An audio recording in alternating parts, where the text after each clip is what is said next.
Hello wonderful friends, it's Evelyn here and welcome back to this, my little creative corner of the internet.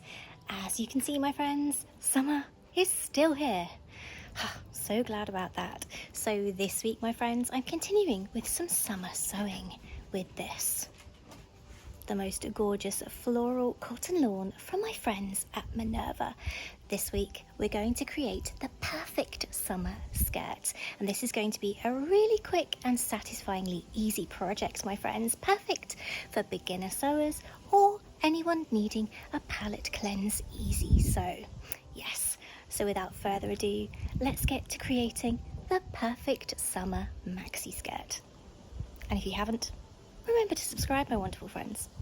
Come on, let's get sewing. Okay my wonderful friends, let's get creating. To draft this week's gorgeous skirt, I'm going to use circle skirt method.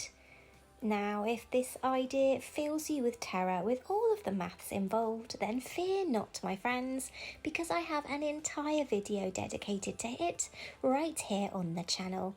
There's a card above and a link in the description box too. I'm going to create a maxi length skirt today, and I've decided on a 3/4 circle.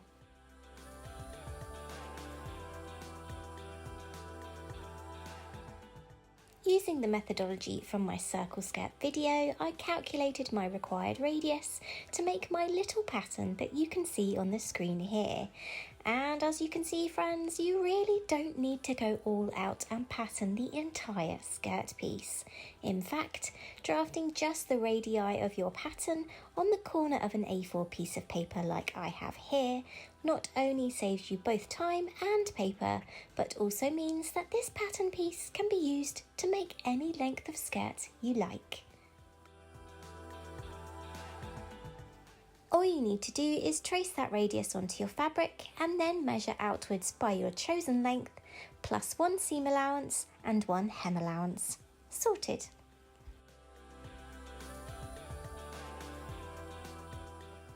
My pieces cut out, they each looked like this. Now I've chosen to cut out 3 of the quarter panels here rather than cutting out 1 on the fold to create 2/3 of the skirt and then a quarter, because this way I can have a back seam for a zip opening and then 2 skirt seams 1/3 of the way around. I just think that this lays so nicely and drapes in a really flattering way. It's the little things.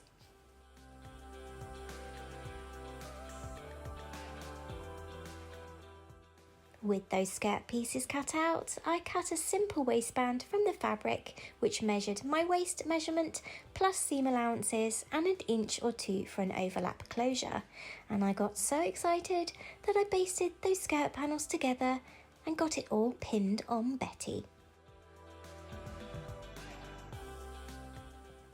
Oh, I absolutely love this skirt, my friends, and it's such an incredibly quick project today, and I'm skipping through things rather quickly, so if you'd like to see a full detailed explanation of how to create waistbands and attach them to projects, don't hesitate to head on over to the video card above.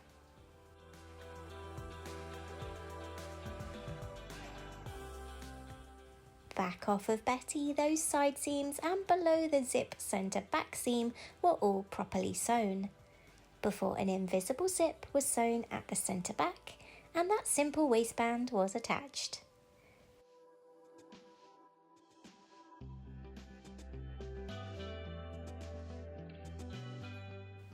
With some hand stitching needed for that clean, neat inside finish.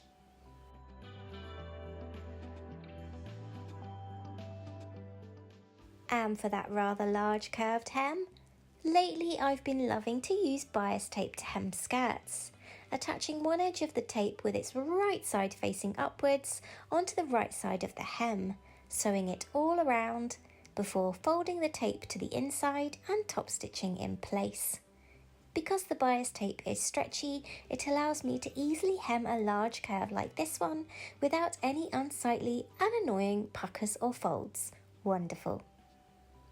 Just some hand stitching to go on that waistband and a hook and bar closure, and it's reveal time.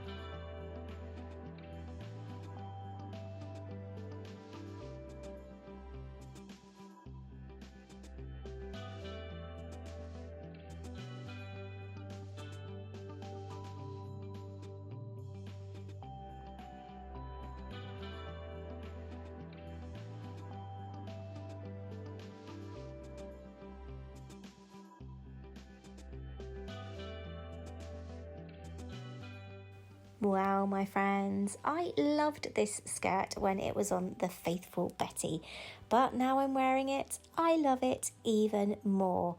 I actually have never created a maxi skirt before, and well, yes, I'm definitely a convert and can see so many more of these gorgeous skirts in my me-made wardrobe. And this cotton lawn, doesn't it look stunning in this creation?